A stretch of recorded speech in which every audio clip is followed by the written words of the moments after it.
Quand, je dis que nous sommes en guerre face au narcotrafic, je ne me trompe pas d'ennemi.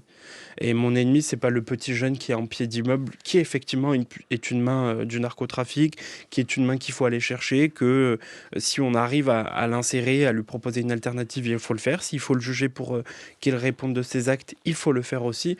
Mais mon ennemi, c'est celui qui, au sommet de la pyramide du narcotrafic, à Dubaï, en Thaïlande, dans d'autres pays, vit très très très bien de l'argent de la drogue. Vit avec plusieurs voitures, avec plusieurs maison, avec plusieurs villas, avec des piscines, avec un train de vie Jamais en hors norme. France. Très rarement en France, très très rarement en France. On l'a bien vu que dans la majorité des cas, et d'ailleurs des cadres, que ce soit de la DCN Mafia ou autre, ces cadres sont à l'étranger, gèrent leur réseau depuis l'étranger, parfois depuis la prison.